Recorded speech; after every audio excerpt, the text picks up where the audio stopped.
Thank you very much. It's great to be here. I never thought I'd be standing here 10 years ago, and I'm going to tell you a story that's pretty unbelievable. As you can see, Project Veritas, be brave, do something, is our motto. We believe in citizen empowerment. We believe in equipping these citizens with little hidden cameras, blowing the whistle on government institutions.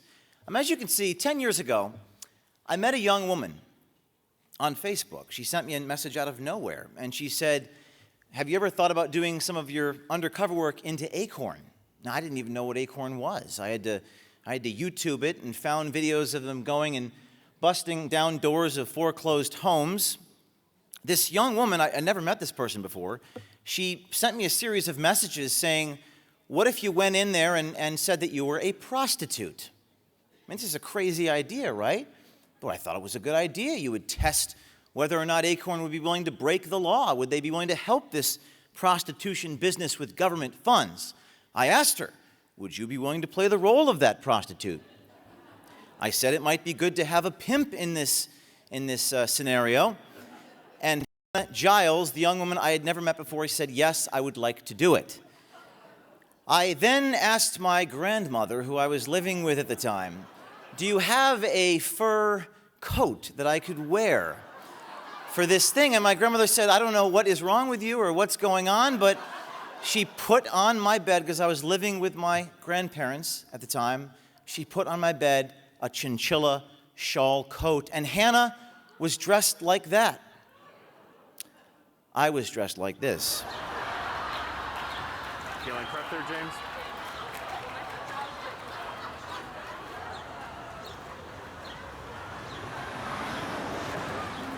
And there we were, two kids from the cast of High School Musical 3 with a video camera and their grandmother's chinchilla coat.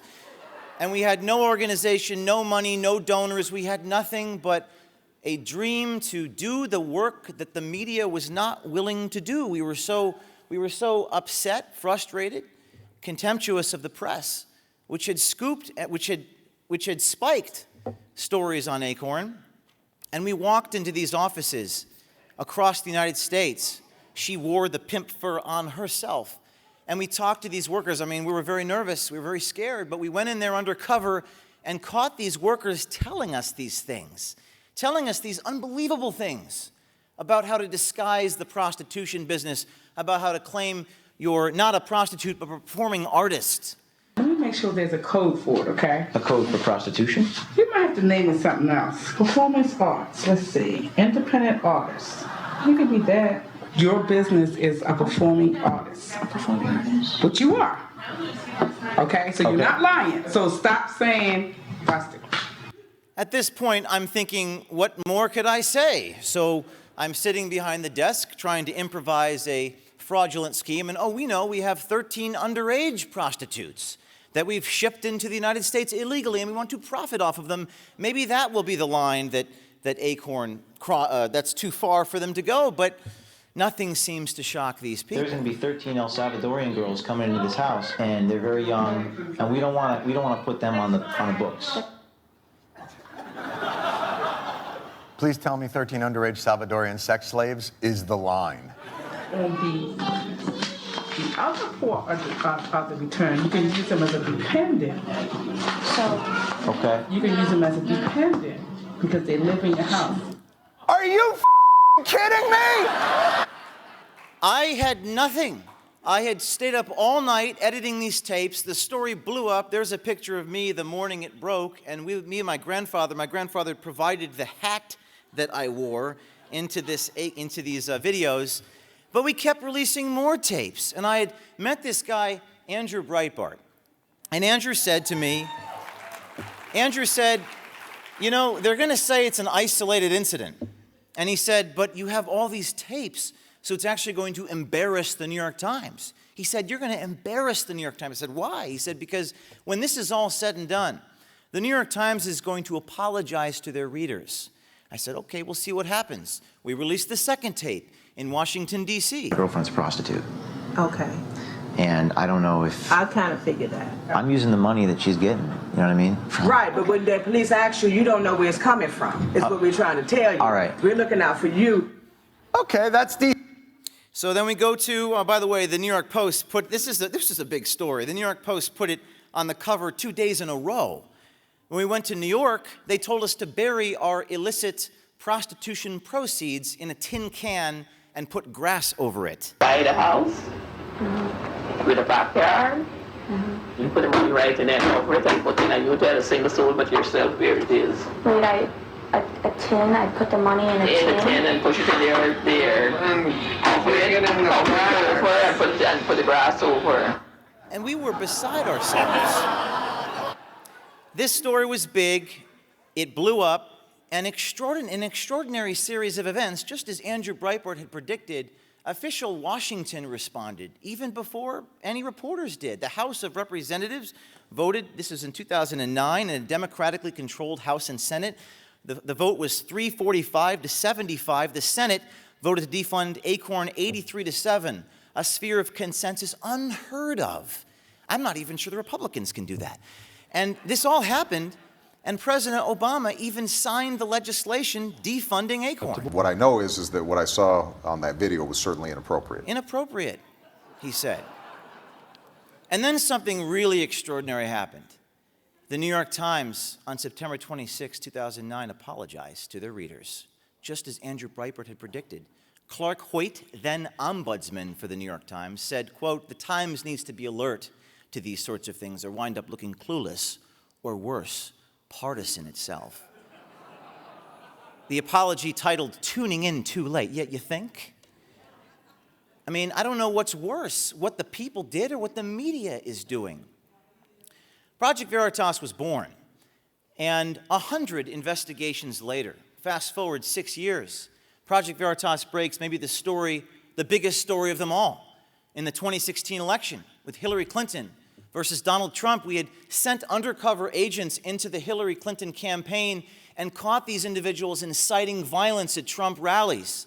It even forced Anderson Cooper to acknowledge it, although he got a dig in at the end. Video emerging of a group of pro-Clinton political operatives talking about stirring up trouble and provoking violence at Trump rallies. The video comes from Project Veritas, brainchild of James O'Keefe, who's got a less than stellar reputation for accuracy. They just can't help themselves. They gotta get that little dig in, right? Where's the lie? Where's the edit? Name the lie. We don't report anything unless you can see and hear the person and see their lips moving. And the mainstream press uses anonymous sources. They ask you to trust them when they've given us no reason to trust them. I mean, Bob Woodward, who's the supposed legend, he quotes people anonymously who themselves are quoting other people, a hearsay, and then he puts that in quotes. We can't do that. And you look at these people and what they did and what they said. This is not anonymously sourced allegations. These are people who worked in and around Hillary's campaign in their own words, describing what they do. I'm sorry this is so graphic, but this is who these people really are. It doesn't matter what the frickin' legal and ethics people say. We need to win this motherfucker. If you're there and you're protesting and you do these actions, you will be attacked at Trump rallies. That's what we know. There's a script. Okay. There's a script of engagement. Sometimes the crazies bite and sometimes the crazies don't bite. Hillary is aware of all the work that you guys do, I hope. The campaign is fully in it. And then they tell Hillary what's going on. Well, I mean, Hillary knows through the chain of command. Yeah. The campaign pays DNC. DNC pays Democracy Partners. Democracy Partners pays the Fogle Group. The Fogle Group goes and executes shit on the ground. Saying we have mentally ill people that we pay to do shit. Make no mistake. Over the last 20 years, I paid off a few homeless guys to do some crazy stuff. This is Scott Fogle, who was fired by the campaign. One of the people that Scott Fogle says was doing this, he clearly refers to a woman named Shirley Teeter, a 69-year-old woman, sufferer of COPD, someone who attended these rallies in North Carolina. Scott Fogle claims credit for her, says this elderly woman was one of his supposed bird doggers. That's the people that he says incites the violence at the Trump rallies. She was one of our activists. She was one of your activists who had been trained up to bird dogs. Trained up to bird dogs. So we quote Scott Fogle, published this video. This is all leading up to a very important thing. We published this story, big story, mentioned at the debates between Hillary and Trump, front page of the New York Times, And then we get sued by the elderly lady who sues us for defamation. I quoted him. You saw him a moment ago. He says I just quoted him. Why is she suing me? Why isn't she suing him? It's newsworthy when a Hillary Clinton operative says that this person does this at the rally. I want to tell you a brief story about what happened, because this is really fascinating. This elderly woman, Shirley Teeter, sues me in federal court in North Carolina. Happening now in Asheville, the trial over a lawsuit against a right-wing group known for using disguises and hidden cameras to uncover alleged bias and corruption. A disabled woman is suing Project Veritas, who claims she was then libeled in a video produced by Project Veritas and founder James O'Keefe. Shirley Teeter says the group released a video 1 month after the assault. She says that video led to online threats, which made her fear for her safety. So this is one of many lawsuits they throw at us, and they use this as evidence that we're discredited, that we get sued. But I want to take you on a journey through what happens in one of these lawsuits. This is the individual, the plaintiff, sympathetic plaintiff, has an oxygen tank, goes to court. They had their sympathetic plaintiff. They had 6 or 7 lawyers put us through depositions, put our undercover reporters through depositions. A very uncomfortable experience. Most journalists don't like to disclose their sources and methods. We were forced to. And we didn't have 7 lawyers. I don't know who was funding these lawyers, but that's another story. We only had 1 or 2 lawyers, but they had their sympathetic plaintiff. I had our sympathy card as well. Because justice is blind, I got an attorney who is blind.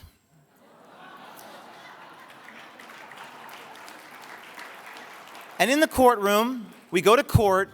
The plaintiff rests their case. This is a federal jury trial. We quoted Scott Fogle accurately. So the federal judge says, hold up, right before the verdict, he says, quote, if citizens in the media are handcuffed by a fear of liability, that's detrimental to political discourse, it's detrimental to society, it's detrimental, the federal judge said, to our fundamental freedoms. He says, I can't even let this go to a jury. There's too many things at stake here. These are fundamental principles.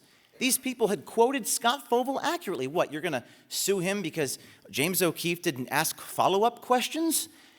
And the judge also said this when he put his gavel down and dismissed the case in stunning fashion. He said, if you appeal this to the Fourth Circuit, he says, I hesitate to think where we're headed as a country. If I have gotten this wrong, and the Fourth Circuit says that this is not what the law is, I hesitate to think where the First Amendment is going in this country. And we walked out of the courtroom, and would you believe it, that Project Veritas has won every single lawsuit these people have thrown against us. Every single one. Why? They said, you know, why don't you just give this person $10,000, $50,000? And I sat in that mediation. I said, so help me God, I will not give you 1 penny. And we had to spend $700,000. And the federal judge even said when this thing was dismissed, he made this extraordinary statement. He said, wait a second. If CBS News, the introducee said 60 Minutes, well, guess what? The federal judge brought up Mike Wallace in this case. He said this. I realize Mike Wallace is dead, but I think about in terms of, well, if Mike Wallace did that, could someone have sued him? How quickly do you think that case would be thrown out of court? It just seems to me that that sort of standard for any type of journalist is one that eviscerates the First Amendment, doesn't it? Eviscerates the First Amendment. And all the people, Politico, The Hill, the New York Times, that said, O'Keefe is getting sued, Project Veritas, none of them printed any follow-up stories about the verdicts in any of these 7 lawsuits. Not a word, and that's when it dawned upon me. Of course, it's been dawning upon me my whole life, but when I walked out of that courtroom, it really dawned upon me that our press is deeply, deeply corrupt. I mean, really corrupt. I mean, and they know that. And they know that. It doesn't mean that they're bad journalists or even mean they're bad people. They're part of an industrial system of production that, as Walter Lippmann said 100 years ago, manufactures consent. It isn't about the public's right to know. It's about, at best, money, at worst, advocacy, propaganda. It's toxic. And They think that it's anathema to the First Amendment for us to investigate them. I say that it's 100% consistent with the First Amendment to investigate the press. I've seen things through my young life that shock me. A Washington Post reporter publishing, and this is a direct quote, "There is no evidence that he did not say the things attributed to him." I mean, what the heck is that? What type of contorted, I get sued for quoting someone accurately and they publish that. We've had 300 retractions printed about Project Veritas. They've said we went after Acorn because of an animus towards black people. They retracted that. They said I wiretapped a senator. They retracted that. They said the Acorn videos were false. They retracted that on the page A2. Executive editor Marty Barron wasn't happy about that one. Sometimes they even retract their own headlines. And that is why we investigate the press. We went, first of all, 2 years ago, we just walked up to one of these individuals. You know who Van Jones is on the street. We asked him a basic question. Is this Russia story for real? Hey, man.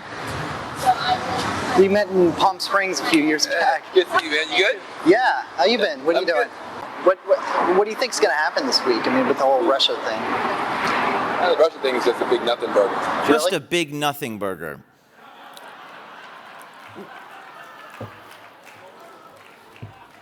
Why don't they say this publicly? Why do they only say it privately? There's a gap between how people behave in public and private. And then CNN does their thing. The video is not real. This guy is a hoaxer. He's a fraudster. He's been convicted. He's paid fines. He had to apologize. He's a scumbag. And he does this stuff all the time. So when on the tape you say that the Russia investigation was a big nothing burger, what do you mean? Sometimes they do have a modicum of shame, though. And we get these other people. These are not always villains. These are honest people in the press. They won't tell you this on TV, but they'll say it behind the scenes. But honestly, what do you really think about the Russia thing? Well, it's BS. Why do they do that? Well, because of ratings. then why is CNN constantly like Russia this, Russia that? Because it's ratings. Ratings and the manufacture of consent because of the pressure to make money. Also, all that journalism school stuff you hear about, well, yeah, that's really cute. But all the nice, cutesy little ethics that used to get talked about in journalism school, you're just like, that's adorable. That's adorable. Yeah, this is a business. This is a business. That's why we print this stuff, even though, as John Bonifield said, it was BS. And these videos trend. They're the #1 trending videos on YouTube. Everyone's talking about them, and then Silicon Valley says, wait a second, we can't allow this sort of information to get to the people. We can't allow these videos to get millions of views. So then Silicon Valley gets involved and starts shadow banning you and starts tinkering with the algorithm. So we go undercover into Silicon Valley.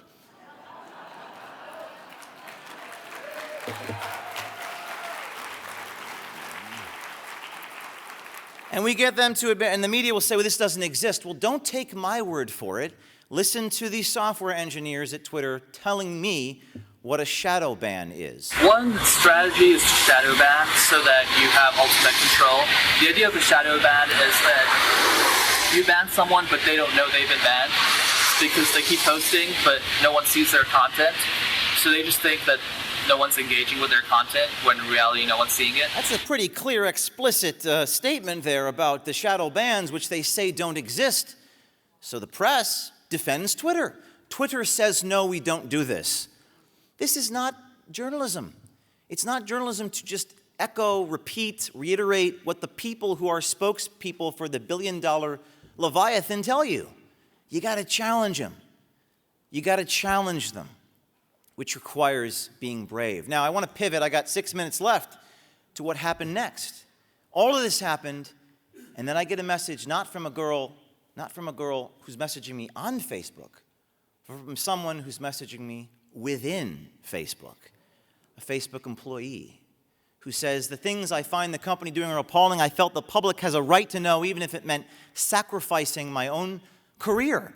I saw things going on that I personally found to be troubling. I knew that something had to be done about it, and so I felt that the best thing to do was to inform the public. inform the public she did. She released code, screenshots showing them deboosting these videos for political reasons. Facebook fired her for doing so. That inspired another insider, a guy inside Google, a guy named Greg Coppola, who also went public while currently employed for Google, and he said this. It's a time to decide, do we run the technology? Does the technology run us? Are we going to continue to have elections that mean anything? Are we going to continue to think for ourselves, or are we going to just let the biggest tech companies decide who wins every election from now on? He went public. Google retaliated against him. That inspired a third insider within Google to come public. This one leaked us a memorandum, a secret memorandum, talking about something out of a George Orwell novel, algorithmic unfairness. Listen to this. In this Project Veritas video, which I did watch last night, imagine that a Google image query for CEOs shows predominantly men. Even if it were a factually accurate representation of the world, it would be algorithmic unfairness. In some cases, it may be appropriate to take no action if the system accurately affects current reality, while in other cases, it may be desirable to consider how we might help society reach a more and equitable state via product intervention. What does that mean? When I go to Google search and I type in a search for something, I'm hoping to get reality, the facts. Evidently not. And the information the insider gave us helped us corroborate what Google really was doing as it related to the 2020 elections. Elizabeth Warren is saying that we should break up Google. And I love her, but she's very misguided. That will not make it better, it'll make it worse, because now all these smaller companies who don't have the same resources that we do will be charged with preventing the next Trump situation. Charged with preventing the next Trump situation, says Google. Do you think it's Google's job to, quote, prevent the next Trump situation? Thank you, Senator.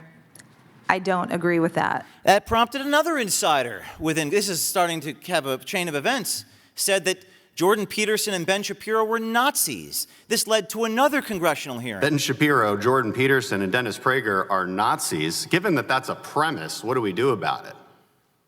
2 of 3 of these people are Jewish, very religious Jews, and yet you think they're Nazis. It begs the question, what kind of education do people at Google have?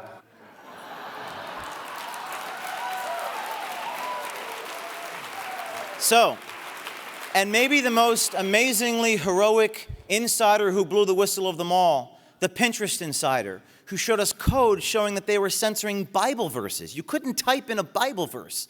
On Pinterest, he leaked us code showing they considered Live Action, the nation's leading pro-life organization, as pornography. They took the video down, but it didn't deter Eric. Eric went public. Eric Cochran, and he said this. To me, there's no other option. I could go through life, and I could live in the comforts of life, and I could go on for 80 years, and then make money, do the formula of life, and then I'll just fall to ashes. And I think that's how a lot of people live their lives.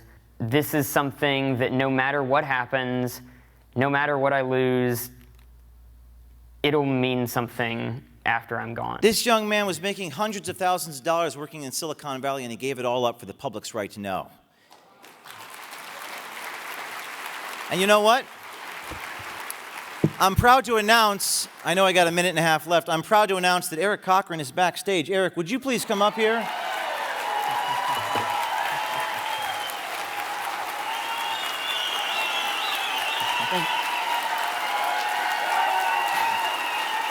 Eric's going to say a few words. Pinterest, when they fired me, they thought that would be the end of me. They thought that I would shut up and fear being blackballed, but I hope I'm a manifestation that there's life after blowing the whistle, after breaking free from the formula of life, that you can do the right thing. And all it takes is just one insider on the inside of these major institutions, be it education, be it big tech, Google, Facebook, Twitter, Pinterest, be it political campaigns, be it government, be it big media. And everybody knows somebody on the inside. If you know somebody on the inside of a major institution, come talk to us. Go to projectveritas.com/brave or find us after. We will personally work with insiders to tell their stories. What are you saving your ammo for? Get skin in the game, because this is where it matters. The media is gearing up for the end of Roe v. Wade and for the 2020 election right now. Now is the time to act, absolutely. And we have an announcement.